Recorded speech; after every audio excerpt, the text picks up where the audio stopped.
여러분 안녕하세요. 서민지의 한풀이 잉글리시 독해편입니다. 유닛 8에서는요. 문장 구조의 사형식을 배워보도록 할 건데요. 지금까지 1형식에서 3형식까지 배웠었죠.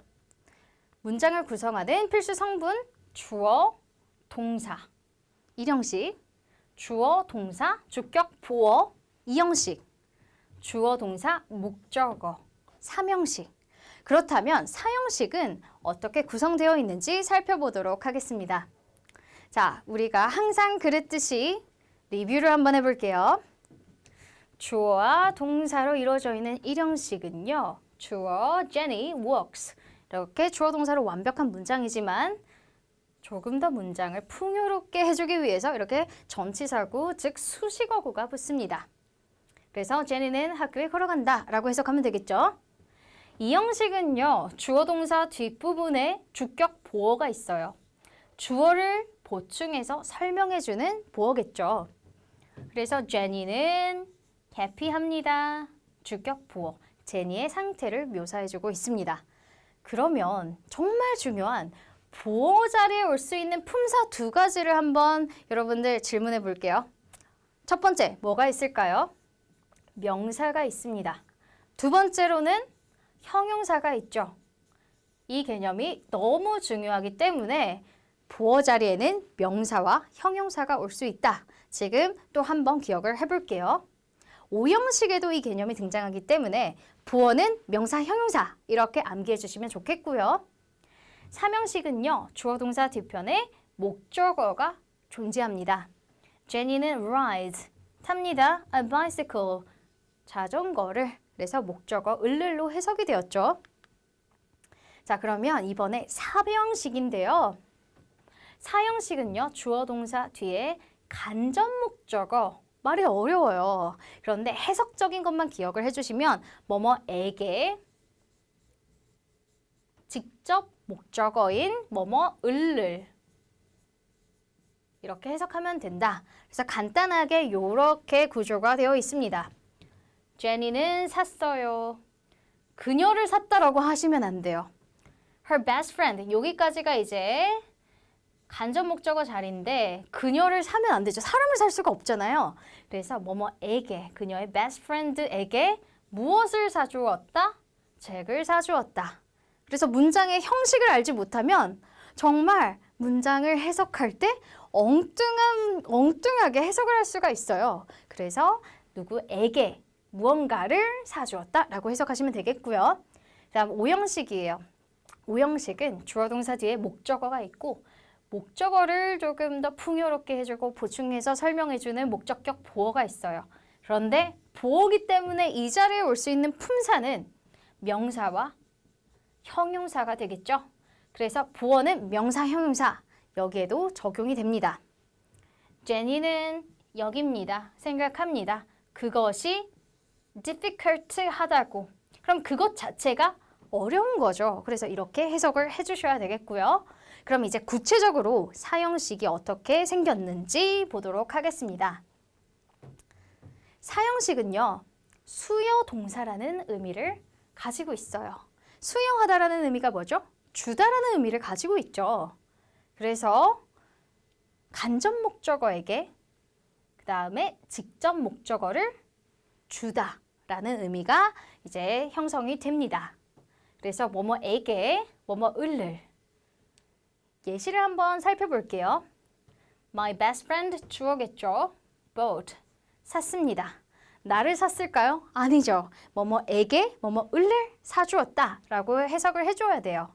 그래서 나에게 a strawberry cupcake, 딸기 컵케이크를 사줬어요. 이렇게 해석하면 되겠죠?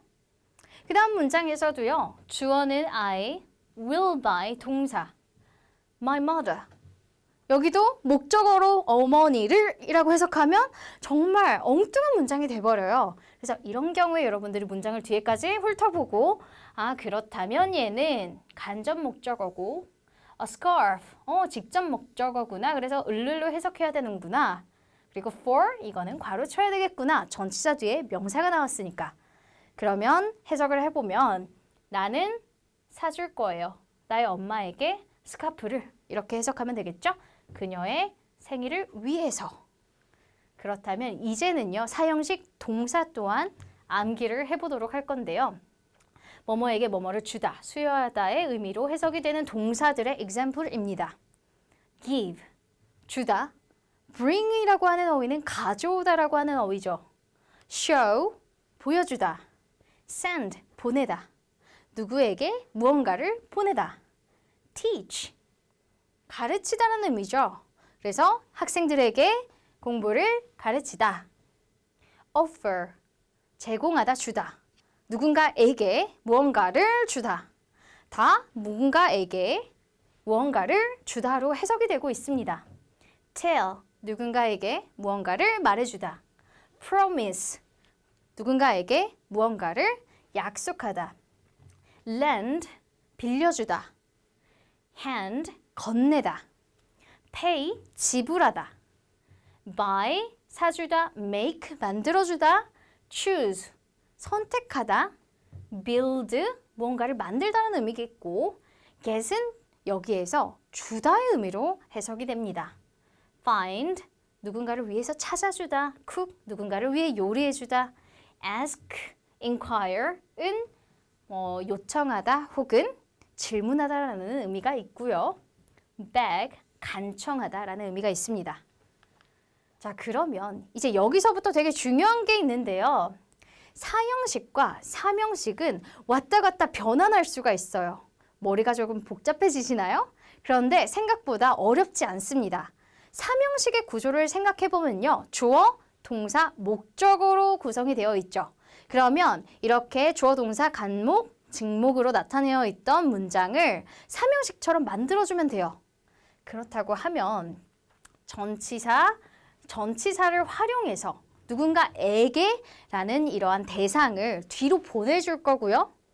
직접 목적어였던 거를 목적어 자리에 끌어올 거예요.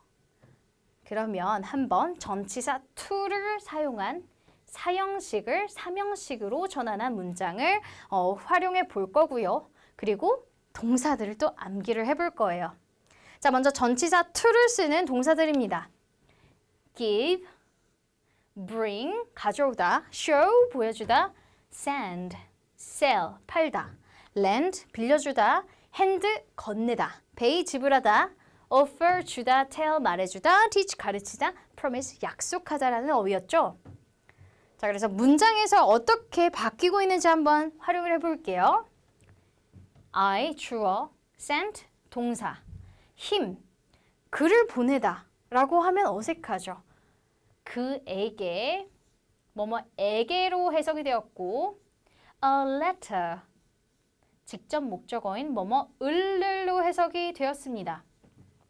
나는 그에게 편지를 보냈다 라고 해석을 하죠. 그러면 여기서 퀴즈를 하나 내볼게요. 을로 해석되는 게 간접 목적어예요? 아니면 직접 목적어예요? 당연히 직접 목적어 자리죠. 그렇다고 하면 사명식으로 바꿀 때 힘을 목적어 자리에 보내는 게 아니라 간접 목적어에 있던 을를 여기로 보내주시면 돼요. 그래서 I sent a letter. 그런데 힘이 빠져 있죠. 그러면 이 send라고 하는 동사는 전치사 to를 쓰는 거잖아요. 그래서 to him. 사명식 문장이 되었습니다. 그리고 얘는 전치사구로 묶여버리는 거예요. 의미는 동일합니다. 그래서 I sent him a letter 라는 문장에서 I sent a letter to him 이라고 할 수가 있겠습니다. 어때요? 이제 조금씩 알겠나요? 어렵지 않고요. 여러분들 사형식에서 간접 목적어 얘는 전치사랑 이렇게 뒤로 보내버리고 직접 목적어가 을로 해석되기 때문에 당연히 사명식 동사에서 이제 동사 뒤에 있는 목적어 자리에 위치시키면 됩니다. 그렇다면 전치사에 to만 있는 게 아니에요. for도 있습니다. 그런데 모든 전치사가 이렇게 구성되는 게 아니고 딱 세 가지 to, for, of 밖에 없어요. 자, 두 번째 for이에요. 전치사 for를 사용하는 동사들에는요. buy, build, make, get, find, cook, choose 등이 있어요. 해석을 해보면요. for 자체가 무언가를 위해서라고 해석을 하잖아요. 그러면 누군가를 위해서 요리해주고 사주고 찾아주고 라고 해석을 한다라고 생각하시면 for가 매칭이 쉽게 될 수가 있어요. 자, 그러면 문장 한번 분석해 볼게요. My mom, 나의 어머니께서는요. 샀습니다. 그런데 우리 이제 목적어 나왔다고 다 목적어 을를로만 해석하지 않는다라고 우리가 같이 약속을 했죠. 왜냐하면 사형식 구조 같은 경우에 을를로 해석하면 나를 샀다, 사람을 살 수가 없으니까 항상 뭐뭐에게 뭐뭐 을르를 떠올려 보세요. 그럼 나에게 nice jacket을 사주셨어요. 어머니께서 나에게 좋은 자켓을 사주셨다라고 해석이 되죠. 그러면 자 이제 삼형식으로 변환할 때 주어 동사는 그대로 놔둡니다. 그런데 직접 목적어 자리에 있던 을를로 해석하던 이 자켓을요. 목적어 자리에 이렇게 위치시키면 되겠죠. 나의 어머니께서는요. 샀습니다. nice jacket을요. 나를 위해서 이렇게 해석이 될 수 있어요. 그래서 to, 그 다음에 for까지 이렇게 확인을 해보았고요. 이제 마지막 전치사 of를 사용한 사형식의 삼형식 전환 포인트입니다. ask, beg, inquire 이렇게 세 가지가 있는데요. 세 개밖에 없어요. 너무 좋죠. ask는 요청하다, 묻다라는 의미가 있고 beg, 간청하다라는 의미가 있습니다. inquire, 질문하다라는 의미가 있는데요. Jenny가 주어고 asked, 동사죠. 나를 물어보았다가 아니라 나에게 question, 질문을 했습니다. 라고 해석이 되겠고 그렇다면 주어 동사는 그대로 이렇게 남겨주고요. A question을 목적어 자리에 이렇게 위치시키고 me를 뒤에 보냅니다. 그런데 ask 다음에 올 수 있는 거는 for이 아니고 of죠. 그렇기 때문에 여러분들이 ask는 of다, beg는 of다, inquire도 of다 라고 생각을 하시고 이렇게 매칭을 해주시면 됩니다. 자, 그래서 지금 to, for, of에 대한 거를 같이 확인을 해봤는데요. 퀴즈를 하나 내볼게요. 여러분들 샀다, buy라고 하는 거는 전치사 to, for, of 중에 뭐랑 어울리나요? 해석을 좀 해보면 누군가를 위해서 사다라고 해석이 되죠. 그렇기 때문에 for이랑 어울립니다. 자, 그렇다면 teach를 예를 들어볼게요. 선생님이 학생들에게 영어를 가르친다 라고 이렇게 문장을 만드는데 사형식 문장에서 삼형식으로 고칠 때 이 teach라고 하는 동사는요. 과연 전치사 to, for, of 중에 뭐를 사용하면 좋을까요? 네, 맞아요. 누군가에게 가르치다. to라고 하는 경우에는 뭐뭐에게라고 하는 의미도 있죠. 그래서 teach는 to랑 짝꿍이다 라고 생각하시면 됩니다. 그래서 일반적으로 대부분의 어휘들은 이렇게 바로 매칭하기가 쉽겠고요. of는 딱 이렇게 세 개만 기억하시면 되겠습니다.